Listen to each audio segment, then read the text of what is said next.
Today's story will shake the Sister Wives universe to its very core, because what happened inside that courtroom didn't just expose a secret. It shattered an entire legacy. The courtroom came to a standstill as Meri Brown approached the bench. Her hands trembled, her eyes locked on the judge, and clutched against her chest, a sealed envelope, held tight like the last secret she had left. Kody didn't move. Robyn reached for his hand, but he didn't take it. And then, in front of the entire world, Meri whispered, "You want the truth? It's in here, and it'll ruin everything." That single sentence was enough to freeze the air.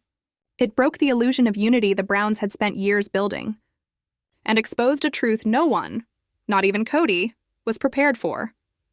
Stay with me, because over the next few moments, deceit will be exposed, loyalty will die, and the courtroom will never be the same again. Tell me in the comments, who do you believe betrayed whom first? Kody, Robyn, or was it always both? It was a gray, windswept morning in Flagstaff, Arizona. Inside the courthouse, the air was heavy, thick with years of secrets and decades of manipulation. Every wooden bench, every marble tile seemed to carry the weight of a family once built on faith, now collapsing under its own lies. Outside, the world waited, cameras flashing, reporters whispering, fans divided between loyalty and disbelief. But inside, the storm was already raging. This wasn't just a hearing, it was a reckoning. Kody Brown sat at the defense table, shoulders squared, face tight with forced composure. But his eyes flickered with something darker. Fear, defiance, maybe both. He scanned the room like a man still trying to command something long lost. But this courtroom wasn't his living room, and power here came from truth, not control. Beside him, Robyn sat pale and motionless, her fingers twisted tightly in her lap, her knuckles white, her expression unreadable. But her eyes darted, calculating, desperate. She knew this was no longer a show. This was survival, and then there was Meri, not the quiet first wife she once was, but a woman hardened by betrayal, shaped by pain. The years had carved her into something sharper, stronger. She wasn't here to plead. She was here to finish this. The envelope in her hands wasn't just paper. It was power. A sword and shield wrapped in manila. The judge, Elaine Mathers, entered the courtroom. A woman known for her no-nonsense approach, her voice cut through the whispers like a blade. Everyone rose. Everyone fell silent. But the tension only deepened, because everyone knew about the envelope. The prosecution called it the smoking gun. The defense called it a publicity stunt. But Meri, she called it the truth. The allegations had already rocked the world: financial fraud, emotional manipulation, and even a hidden guardianship transfer, one that hinted Kody and Robyn may have committed federal fraud for financial benefits. This wasn't just a courtroom battle. It was the unraveling of an empire built on deception. The line between family and enemy had blurred, and was now bleeding. As the prosecutor began, the jury leaned forward. But it wasn't the legal language that drew them in. It was the silence between Meri and Kody, the glances, the restrained fury. He didn't just want to win. He wanted to silence her. But Meri had been silent long enough. The first witness, a financial analyst from the Browns' inner circle, took the stand. And as they spoke, the entire courtroom held its breath. Funds had been funneled into Robyn's name. Accounts drained. Contracts signed without consent, filed under Meri's name. Each revelation landed like a strike of lightning. Robyn's face turned pale. She whispered to Kody. He ignored her. His jaw locked tighter. Meri didn't even blink. Her stillness was power. She wasn't here to react, she was here to end it. Cameras zoomed in on the envelope again and again. The internet exploded. Theories, hashtags, predictions. What was inside? A DNA test? Proof of fraud? A confession letter? Nobody knew, and that mystery became its own presence in the courtroom. The judge finally addressed it. The envelope will remain sealed until Meri's direct testimony, she ruled. The defense erupted in protest. Objection! Irrelevant! Disruptive! But Judge Mathers silenced them instantly. If it's relevant to the truth, it will be heard. And just like that, the fate of the Brown family was sealed, at least for now. Court recessed for lunch. Outside chaos. Protesters, reporters, fans, all blurring into one frenzy of noise. Some screamed Meri's name. Others hurled accusations at Kody and Robyn. The internet caught fire with clips, conspiracies, and commentary. But the real story and the real explosion where it was still locked inside that envelope. That night, in her hotel room, Meri sat in silence, the envelope on her lap. She spoke softly, unaware the cameras were still rolling. I could have walked away. But they wouldn't let me. They kept pushing. They kept lying. And now, they'll finally know. She looked out the window. The Arizona wind screamed against the glass. I loved him. I trusted her. I defended them. And they shattered me for it. Her eyes hardened. Let's see how they weather the truth. The next morning, the courtroom was packed to the rafters. Reporters pressed forward, cameras ready. Robyn's face was ghostly. Kody sat stiff, smirking, pretending control, but his twitching brow betrayed the panic. And then Meri entered, slow, poised, unshaken, every lens turned toward her. She didn't look at Kody. She didn't acknowledge Robyn. She didn't need to. She took her seat, placed the envelope on her lap, and nodded at the judge. She was ready. Judge Mathers spoke firmly. The contents of the envelope will be reviewed tomorrow as part of Meri Brown's testimony. The defense objected again. But the judge cut them off with ice in her tone. If it holds truth, the court will hear it. And with a single strike of the gavel, court was adjourned. But even as people left their seats, no one really moved. The air buzzed with something electric, dangerous, unstoppable. Everyone knew what came next could end everything. Robyn sat motionless, pale as glass. Kody's hand trembled slightly as he touched her arm. And across the room, Meri didn't even look back. Because deep down she knew, this was where the empire began to fall. She jerks it away, sharp, deliberate, and for the first time, the fracture between them isn't whispered in shadows. It's visible, exposed. The cameras catch it, the reporters smell it. Circles form. Headlines flare like sparks in dry grass. Mystery envelope delayed. Kody Brown's empire under attack. Meri breaks her silence. But inside, behind the heavy doors of an emptied courtroom, truth is already making noise. A faint, trembling echo bouncing between the cold walls. It's the kind of silence that comes right before an explosion. The envelope sits sealed in the judge's chamber, untouched but burning with potential. Locked today. Waiting for tomorrow. When that seal breaks, someone's life will never be the same. What's inside that envelope? Go on, take a guess. Because whatever you're imagining, it's worse. The courtroom thrummed with an invisible tension long before Judge Mathers appeared. The air itself had changed and colder, heavier. Not from the vents, but from expectation. Reality lingered in the corners, sharp and sour, ready to be unleashed. Kody sat rigid, his jaw locked tight, a man visibly fighting himself. Beside him, Robyn looked fragile, her skin pale, mascara faintly smeared. Evidence of a night she didn't want anyone to know she spent crying. But all eyes were on one woman, Meri. She walked in carrying a silence that wasn't timid anymore. It was deliberate, controlled. She wasn't just another witness, she was the verdict waiting to be spoken. She sat down, placed the now infamous envelope on the witness stand beside her, and met Judge Mathers' gaze with a single nod. The gavel struck. The courtroom rose. For a split second, it felt like gravity shifted, the entire room slightly off balance. Judge Mathers' voice was steady, but even he seemed to sense the magnitude. Meri Brown would testify. The envelope would be opened, in public view, with all witnesses present. Cameras zoomed in on her trembling hands as she placed the document on the table. The world held its breath. When the flap tore open, it wasn't paper. It was truth being unleashed. One document. A bold heading, DNA comparison report. The entire courtroom inhaled at once. The prosecutor's tone sharpened. The test had been independently verified by a third-party lab, traced legally, authenticated without question. Robyn's face drained of color. Her mouth fell open, no sound. Kody leaned forward, confusion fading into realization as his eyes landed on the name typed below. Alleged father, Kody Brown. And the line beneath, final, devastating, exclusionary result. 0% probability of paternity. The prosecutor's voice cracked slightly as they read the words aloud. This is to verify that Mr. Kody Brown is not the biological father of the child in question. The courtroom erupted. Gasps, murmurs, disbelief. The sound wasn't just shock.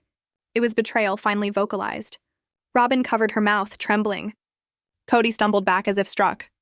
The room froze, stunned, electrified by the collapse of their perfect illusion. Meri didn't flinch. No triumph, no smile. Only calm, resolute certainty. Tell us, the prosecutor said quietly. When did you first suspect? Meri inhaled, deep, steady. 3 years ago, she said, her tone soft but slicing. A conversation Robyn didn't know I heard. She was on the phone with a man named David, talking about our child. Reporters scribbled furiously. Robyn's attorney leaned in. Kody's face had gone hollow, a broken mirror reflecting nothing back. Meri continued, her voice trembling not from fear but from release. The hospital tag went missing. Dates didn't add up. Stories shifted. So I began to write everything down. Every inconsistency. Every whisper. Every lie. She glanced at Kody. It wasn't easy, but I found a way to get the truth, legally. And the result? Her voice faltered. Confirmed what I already knew. Kody slammed his fist down, roaring, "You're crazy!" The judge's gavel cracked through the chaos. "Mr. Brown, control yourself." But it was too late. His outburst painted him not as the wronged man, but as one unraveling under truth's weight. Robyn's lawyer rose, objecting, "This violates privacy laws." The prosecutor cut through sharply. The evidence was obtained legally. No names have been released beyond this courtroom. Robyn stood, shaking, tears carving down her cheeks. "You don't get it," she shouted. Kody knew. He always knew there was a possibility. Kody turned on her, voice booming. "What did you just say?" Her words stumbled out, breaking apart. "Before we got married, I told you there was a chance. You said it didn't matter." He snarled, "I said a lot of things. But that child carries my name." Robyn collapsed into her chair, sobbing, but the room had no sympathy left to offer. Even the jury looked disgusted. Betrayal had replaced pity. Meri's voice cut through the air again, calm but devastating. "This isn't about the child," she said. "This is about the lies that built our lives. And once I saw the truth, I couldn't stop wondering, how many more lies have we been living under?" The room went still. Then quietly, she added, "That's when I found the marriage record." The prosecutor's head snapped up. "What record?" "Robyn's first marriage," Meri said. "It wasn't spiritual. It was legal. To David, and it lasted longer than she ever admitted." Kody went pale. Robyn looked like she'd been struck. "You're lying," she whispered. Meri opened her folder, lifting a notarized paper. "It's public record," she said evenly. "Dated, signed, and it overlaps with when she told Kody she was single." The courtroom erupted again. The prosecutor demanded a pause. The judge nodded. "We reconvene tomorrow at 9 a.m. Court is adjourned." The gavel fell, the sound of judgment itself. Robyn sat frozen, gasping through tears. Kody stormed out in silence. Meri stayed seated, calm, unshaken, holding her papers not like evidence, but like liberation. Outside, chaos, cameras, live streams, tweets exploding. DNA shock in Sister Wives' courtroom. Meri Brown ends the empire. But in the quiet of her hotel room that night, Meri sat alone, breathing, finally free. Her eyes rested on a second envelope, untouched. She whispered to herself, "They think they've seen the truth. Tomorrow they'll see everything. Seen the truth. Tomorrow they'll see everything. And just when you think this trial couldn't possibly descend any deeper into chaos, when the smoke from yesterday's DNA bombshell hasn't even cleared, comes another revelation that threatens to annihilate whatever fragments of Kody Brown's empire remain standing." The air outside the courthouse was electric. Reporters jostled for position, microphones collided, and the nation held its breath for what was being called the trial that ripped apart the Sister Wives dynasty. Overnight headlines had already crowned Meri as the silent destroyer, the woman who brought the truth to light after decades of deception. But what waited behind those courtroom doors wasn't just scandal. It was history being rewritten in real time. Kody arrived first, his face hidden behind dark sunglasses, jaw set like stone, refusing to acknowledge the cameras that followed his every step. His silence screamed louder than any statement. Outside, protesters held banners that read, "Justice for the Forgotten Wives and Meri deserved better." Even his bodyguards couldn't shield him from the truth, or from the piercing stares of the women he'd once called family. Then came Robyn. Her face obscured by oversized shades, her hair pulled tight, the carefully curated image of innocence beginning to unravel. The night before, she had posted a long, emotional statement online, pleading for understanding, calling the DNA report incomplete, begging the public not to vilify a mother for her past. But today wasn't about social sympathy. Today was about facts. Cold, irrefutable, paper-bound facts that Meri Brown had carried like a torch through the darkness of manipulation. When Meri entered, the noise dimmed to a hush. She wasn't just another witness. She was the reckoning itself, the quiet storm that arrives after years of thunder with nowhere left to hide. She placed her files on the table with measured calm, her expression unreadable, her posture unshaken. Then came the words that shifted everything. "Mrs. Brown," the prosecutor began slowly, or should I say, "Mrs. Sullivan?" A gasp rippled through the courtroom. Robyn froze, a flicker of panic crossing her carefully restrained face. The prosecutor raised a document. "This is a legally certified marriage certificate from 2008. Robyn Alice Sullivan, lawfully wedded to one David R. Sullivan of Helena, Montana." "Not spiritual, legal. Do you deny this?" Robyn's hands shook. That was an error," she stammered, her voice trembling. "It wasn't. But you were still married when you began seeing Mr. Brown, weren't you?" The courtroom held its breath. Cameras zoomed. Even the air seemed to stop moving. "I was divorced," she whispered finally, barely audible. "Not officially," the prosecutor countered. "You signed contracts with TLC, you presented yourself as a single mother, and yet you were still legally married. You didn't tell Mr. Brown until after your so-called spiritual wedding. Isn't that true?" A beat of silence. Then softly, the word that would echo across every media outlet in America. "Yes." Kody's expression hardened into disbelief. His wife, the woman he'd protected at all costs, was unraveling before him. The image of loyalty shattered like glass. Meri didn't flinch. She had known this all along. The world was merely catching up. The prosecutor continued, now building momentum. He laid out a timeline, overlapping marriages, emails, travel receipts, financial transfers, all painting a portrait of deceit hidden behind holy rhetoric. "When did you finally divorce Mr. Sullivan?" 2010, Robyn muttered. "So, for nearly 2 years, the prosecutor said, voice rising. "You were married to one man while pledging yourself to another?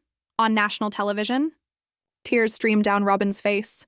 "I didn't want to lose him," she cried. "I was afraid Kody wouldn't take me if he knew."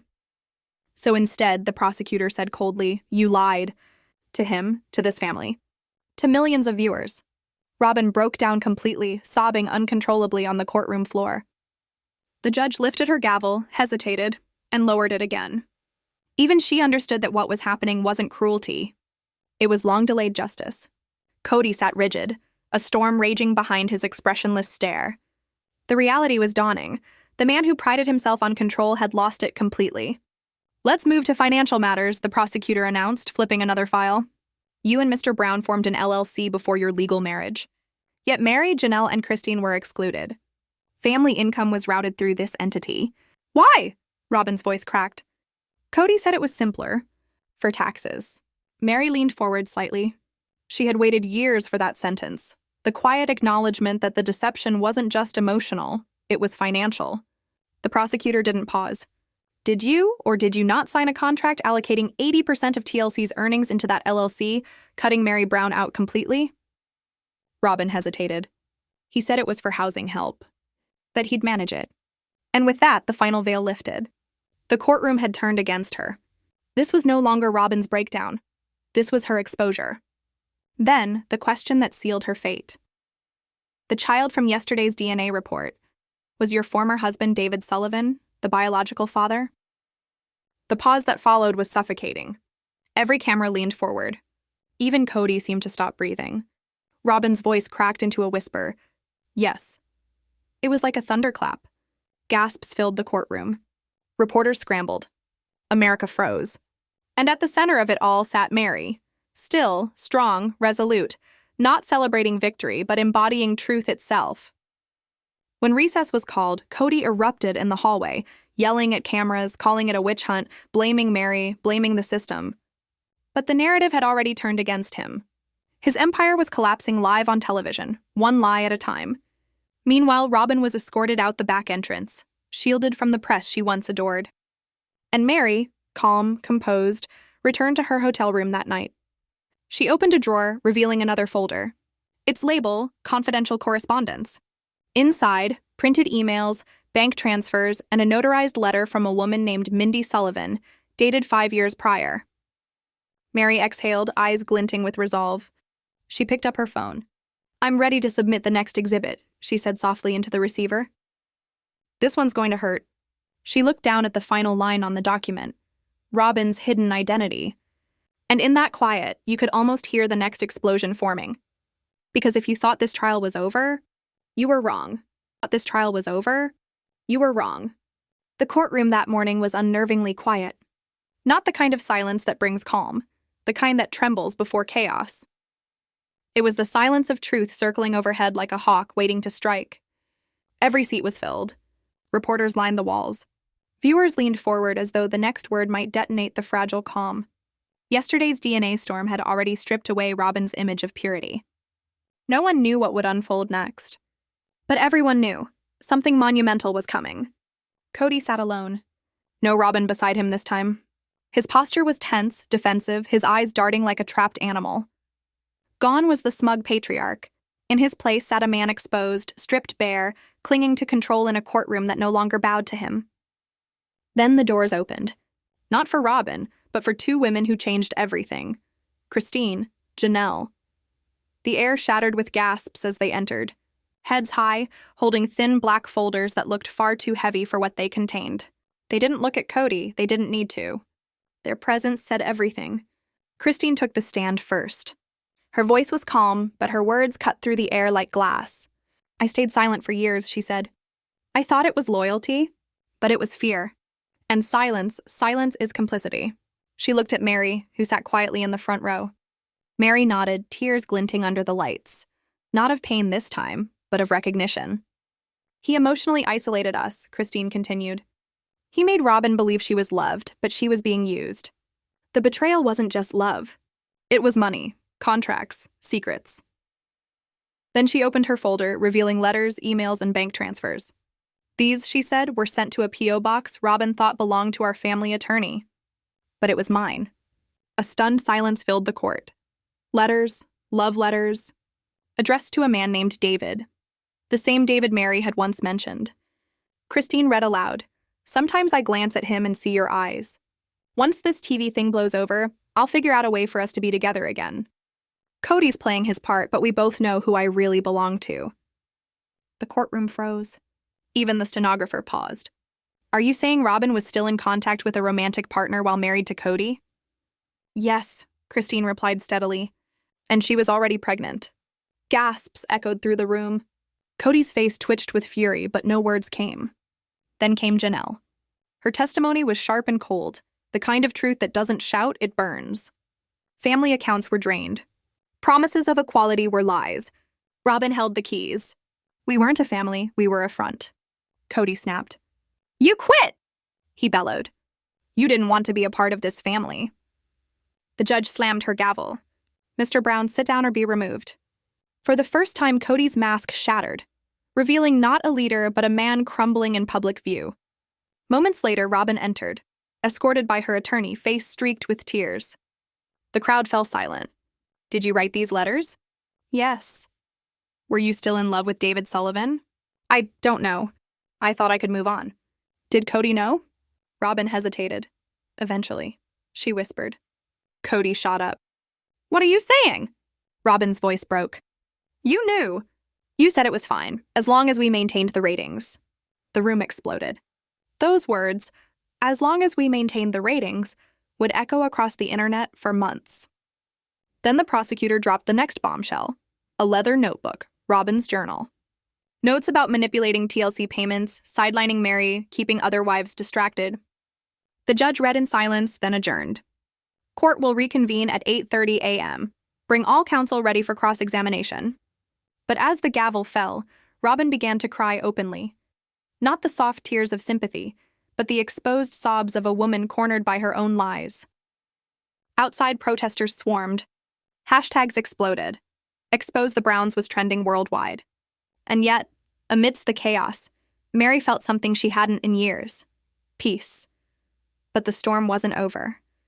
Robyn turned to her lawyer, whispering words that caught on a hot mic. "There's one more document. If they show it, it's over." The final day began under gray skies and buzzing helicopters. Cameras lined the courthouse. Christine stepped forward once more, holding a thick binder. "We have one last piece of evidence," she said. "Financial transfers showing Kody and Robyn funneled family funds into a secret trust under Robyn's sister's name, Jessica Sullivan." The crowd gasped. The evidence showed $160,000 in hidden transfers labeled as family PR services. "If we keep it in Jess's name, no one will trace it," Kody's email read. "We can say it's for production costs. Meri won't ask, she's too loyal." The courtroom detonated. Kody's face turned crimson. "That's out of context," he roared. "Sit down, Mr. Brown," the judge snapped. Then came Robyn's final undoing.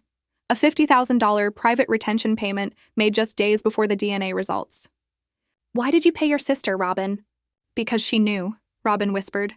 "She knew about David, about the letters. I just wanted her to keep quiet." The prosecutor's reply was ice cold. "So you paid her hush money." Robyn's silence was louder than any confession.